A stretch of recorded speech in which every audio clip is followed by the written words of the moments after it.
What happens when Hollywood's most legendary action hero meets one of television's most controversial hosts? You won't believe what unfolds when Harrison Ford sits down with Bill Maher for what was supposed to be a light-hearted interview about his latest film project. Instead, viewers witnessed one of the most explosive confrontations in late-night television history, with tensions escalating so dramatically that Ford ultimately stormed off the set in a moment that has sent shockwaves through the entertainment industry. Before we get into this incredible story, make sure you hit that subscribe button and drop a comment below, because you're not going to believe what unfolds when these two titans clash in ways nobody saw coming. The evening started innocently enough. Harrison Ford, the 82-year-old icon known for his roles as Han Solo and Indiana Jones, walked onto the reel time with Bill Maher set to promote his upcoming streaming series. The studio audience erupted in applause as Ford, looking sharp in a navy blazer, took his seat across from Ma at the familiar desk setup. What nobody in that audience could have predicted was that they were about to witness television history in the making. Ma, known for his provocative style and willingness to tackle controversial topics, seemed unusually animated as he welcomed Harrison Ford. "Everybody, the man who taught us that sometimes you have to shoot first and ask questions later," Mark quipped, referencing the famous Han Solo controversy that had followed Ford for decades. Ford smiled politely, but there was something in his eyes that suggested he wasn't entirely comfortable with the opening. "Well, Bill, I'm here to talk about my new show, not relitigate 30-year-old movie debates," Ford replied with his characteristic dry delivery. The audience laughed, but those paying close attention noticed the slight edge in his voice. Ma, seemingly oblivious to the warning signs, pressed forward with his signature blend of humor and confrontation. "Come on, Harrison, you've got to admit the whole Han Solo shooting first thing has become this weird cultural touchstone.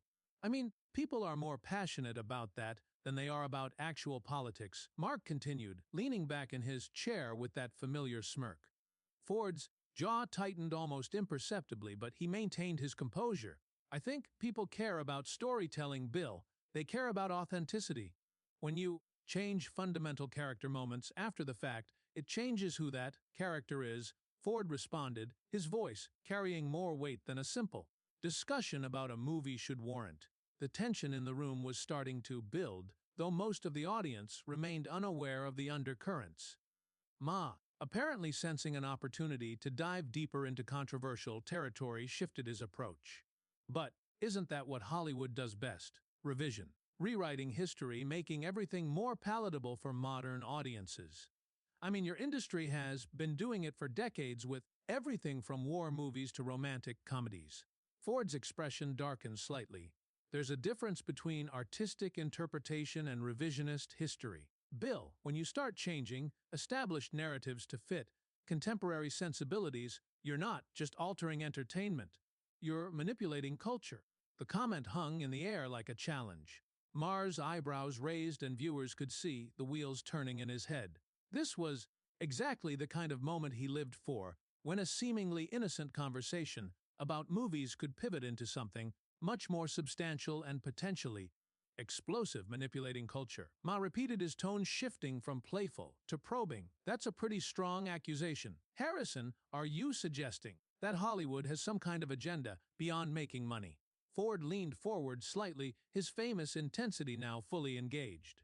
"I'm suggesting that when you constantly rewrite the past to make it more comfortable for the present, you lose something essential. You lose the ability to learn from actual history, from real consequences, from the way things actually were." The studio audience was now completely silent, sensing that something significant was happening, but not quite sure what. Maher's production team, visible in the background, exchanged glances as they realized this conversation was heading into uncharted territory. "But Harrison," Maher pressed, his voice taking on that patronizing tone that had gotten him into trouble countless times before, "surely you're not suggesting we should just accept outdated attitudes and problematic content without questioning it? I mean, we've learned a lot about representation and sensitivity in the past few decades." Ford's response was measured but firm. "I'm suggesting that honesty matters more than comfort.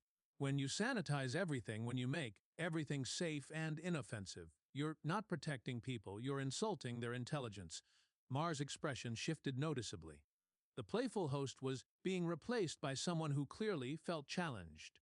"So, you think we should just ignore the feelings of marginalized communities? Just keep perpetuating harmful stereotypes because that's how things were done in the past?" The question was loaded and everyone in the room knew it. Ford's eyes narrowed and, for a moment, the legendary actor's famous intensity filled the space between them. "That's not what I said, Bill. And you know it. Don't twist my words into something. They're not. I'm not twisting anything." Maher shot back, his voice rising slightly. "I'm just trying to understand your position, because from where I'm sitting, it sounds like you're defending outdated attitudes that a lot of people find harmful." Ford's composure remained intact, but the temperature in the room had definitely risen.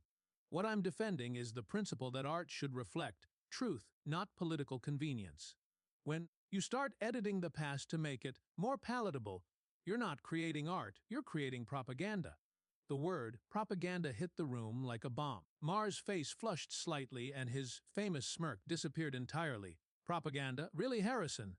You're calling efforts to make entertainment more inclusive propaganda. I'm calling the systematic revision of established narratives what it is." Ford replied, his voice steady but carrying an unmistakable edge. "When you change fundamental character moments, when you alter historical contexts, when you rewrite dialogue to fit current political fashions, yes, that's propaganda." The audience was now visibly uncomfortable. This had gone far beyond a typical celebrity interview and had entered territory that neither the viewers nor the production team had anticipated. Ma, clearly feeling cornered, decided to escalate rather than de-escalate. "Well, I guess we know where Harrison Ford stands on progress and social justice," Maher said, his tone dripping with condescension. "Apparently, some people think we should just keep things exactly as they were, regardless of who gets hurt." Ford's jaw clenched, and for the first time in the interview, his famous temper began to show. "Don't you dare," he said quietly, but with unmistakable menace. "Don't you dare suggest that I don't care about people getting hurt. You don't know me. You don't know what I've stood for, and you certainly don't know what I've sacrificed." The confrontation was now in full swing with both men staring at each other across the desk. The audience sat in stunned silence as America's most beloved action hero and one of television's most controversial hosts engaged in a battle of wills that would define both of their careers. What had started as a simple promotional interview had become something much more dangerous, and everyone in the room knew that there was no going back. Ma, clearly rattled by Ford's intensity but unwilling to back down, decided to push even harder. "You know what, Harrison? I think you're living in the past. I think you're so attached to your old movies and your old way of doing things that you can't see how the world has changed. Maybe it's time to accept that your generation got some things wrong." The words hit forward like a physical blow. His hands, which had been resting calmly on the desk, slowly curled into fists. The camera captured every micro-expression as the legendary actor processed what had just been said to him. The silence stretched for what felt like an eternity before Ford spoke, his voice dangerously quiet. "My generation," Ford repeated, each word measured and deliberate. "My generation fought wars, built industries, created the very foundation that allows spoiled brats like you to sit in comfortable studios and criticize everything we accomplished." The audience gasped audibly. This was no longer a debate about movies or Hollywood politics. This had become deeply personal. Maher's face went pale, but his ego wouldn't let him retreat. "Oh, here we go," Maher said, throwing his hands up in theatrical exasperation. "The old we fought wars argument.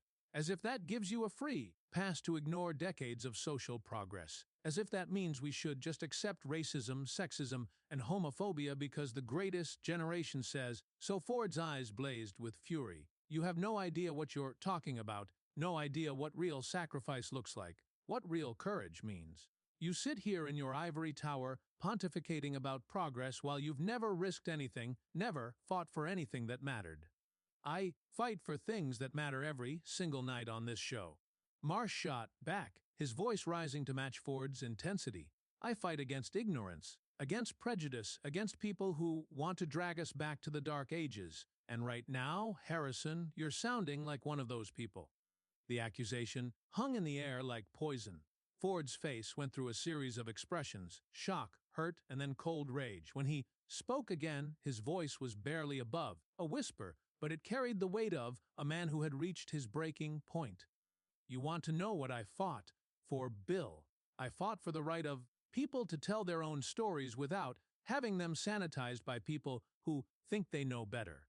I fought for the idea that art should challenge people, not coddle them, and I fought against self-righteous hypocrites who use moral superiority as a weapon." Maher's composure finally cracked completely. Self-righteous hypocrites. That's rich, coming from someone who's made a fortune playing heroes while apparently harboring some pretty backward views about social progress.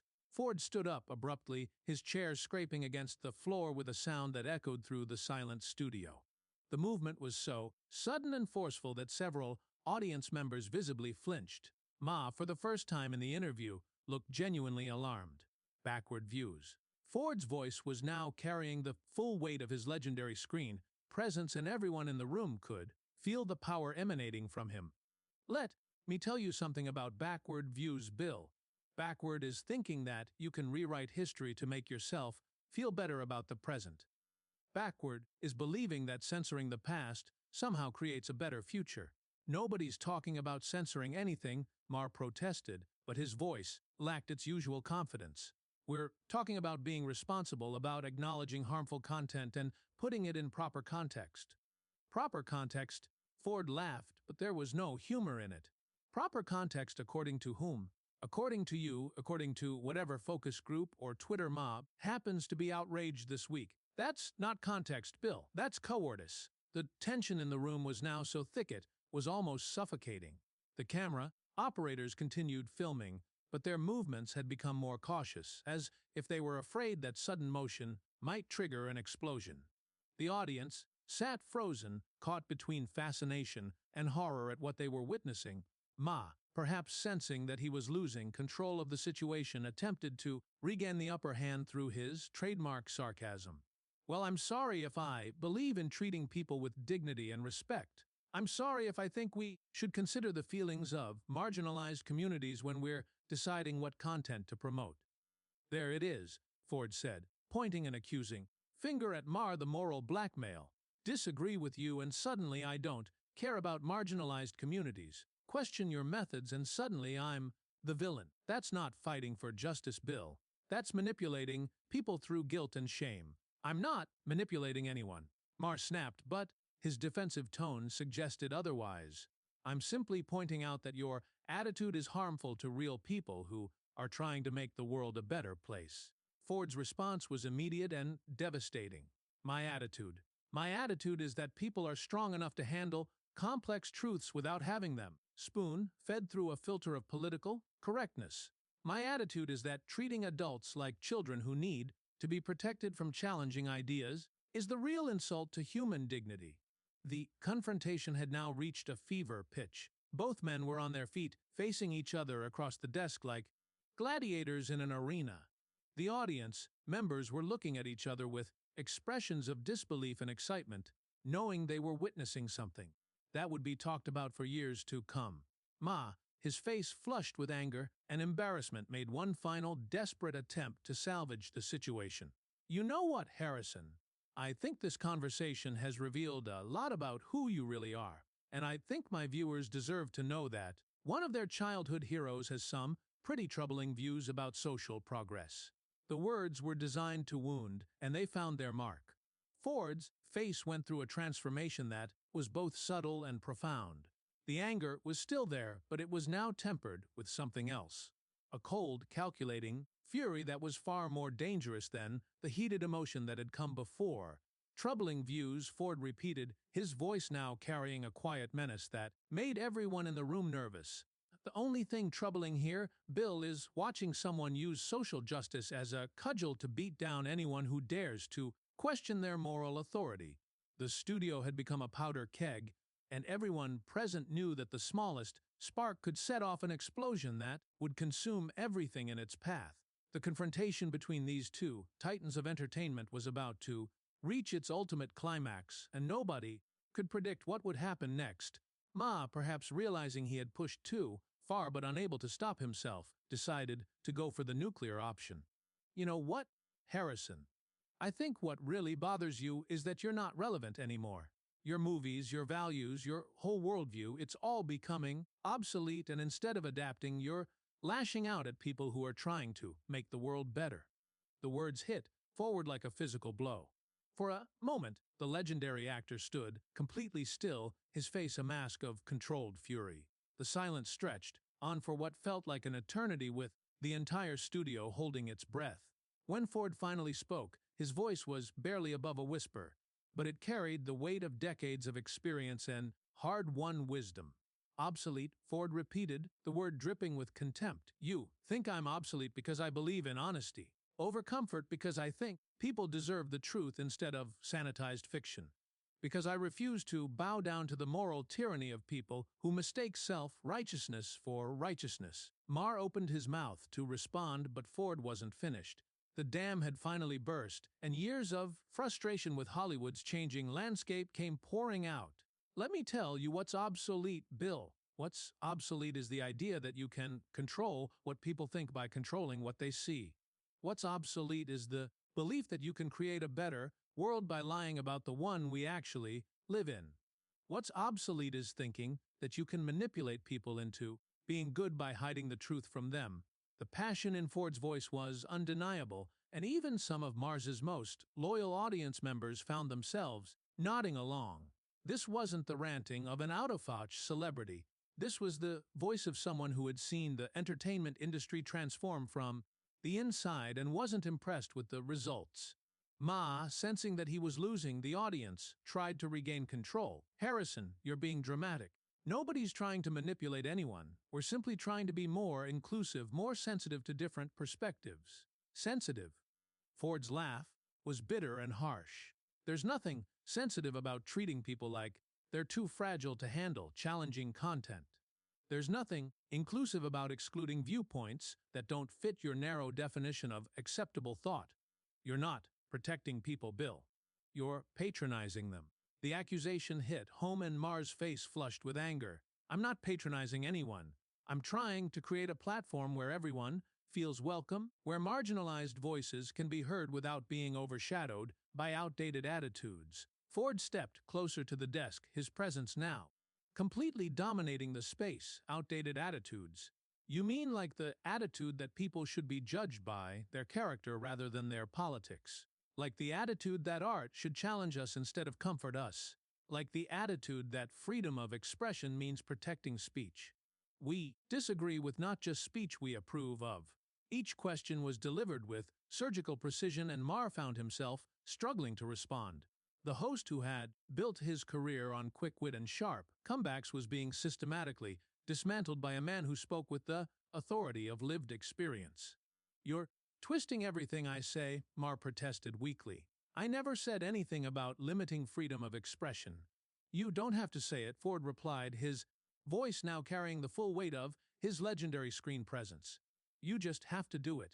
Every time you edit content to avoid offense, every time you change dialogue to fit current sensibilities, every time you bow to pressure from people who want to control what others can see and hear, that's limiting freedom of expression.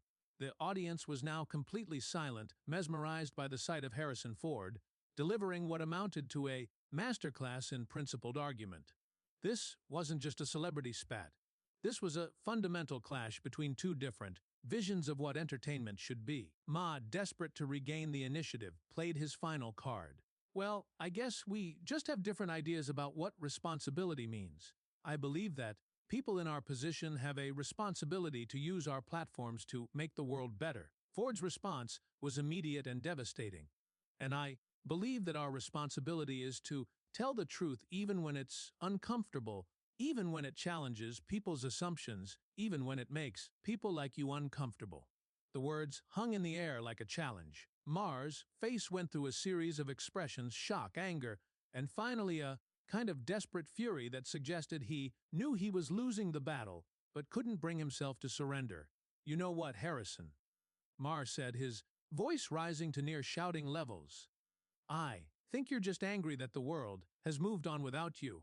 I think you're bitter that young people don't worship at the altar of your generation's supposed wisdom. I think you're scared that your legacy might not be as secure as you thought it was. The personal attack was the final straw. Ford's face went through a transformation that was both subtle and profound. The anger was still there, but it was now tempered with something else, a cold, dignified fury that was far more powerful than any heated emotion. "My legacy," said his voice now carrying a quiet authority that commanded attention. "My legacy is that I never compromised my principles for popularity. My legacy is that I told stories that mattered even when they were difficult. My legacy is that I treated audiences with respect, not like children who needed to be protected from reality." Ford began to remove his microphone, his movements deliberate and controlled. "And my legacy is that I knew when to walk away from people who mistake cynicism for wisdom and manipulation for morality." The gesture sent shock waves through the studio. Ma, suddenly realizing that he was about to lose his guest in the most public way possible, scrambled to salvage the situation. "Harrison, wait." Maher called out, his voice carrying a note of panic. "We don't have to agree on everything. That's what makes for good television. Let's just good television." Ford interrupted, his voice filled with contempt. "Is that what you think this is? Good television? This isn't television, Bill. This is a public execution disguised as entertainment. This is what happens when moral cowardice meets intellectual dishonesty." Ford stood up to his full height, his presence now completely dominating the studio. The audience sat in stunned silence as America's most beloved action hero prepared to deliver his final words. "You want to know what's really obsolete?" Ford asked, his voice carrying across the silent studio. "What's obsolete is the idea that you can build a better world by tearing down the people who built the one you're living in. What's obsolete is thinking that progress means erasing the past instead of learning from it." Ford began walking toward the exit, but he stopped and turned back one final time. "And what's really obsolete, Bill, is the belief that you can substitute moral posturing for actual moral courage. When you're ready to have that conversation, you know where to find me." With that, Harrison Ford walked off the set, leaving behind a studio full of stunned silence and a host who had just experienced the most devastating defeat of his career. The camera captured Maher's face as he sat alone at his desk, the weight of what had just happened slowly sinking in. For perhaps the first time in his career, the man who always had the last word was completely speechless. The confrontation was over, but its impact would reverberate through the entertainment industry for years to come. Harrison Ford had just reminded everyone what it looked like when someone chose principle over popularity, truth over comfort, and dignity over destruction. In a world of manufactured controversies and artificial outrage, he had delivered something real, and that reality had left his opponent with nothing to say. The studio lights dimmed as the credits rolled. But the story of what had happened that night was just beginning. America had witnessed something extraordinary. The moment when a true Hollywood legend showed what it meant to stand for something, even when standing alone. Who do you think was right in this argument? Comment below.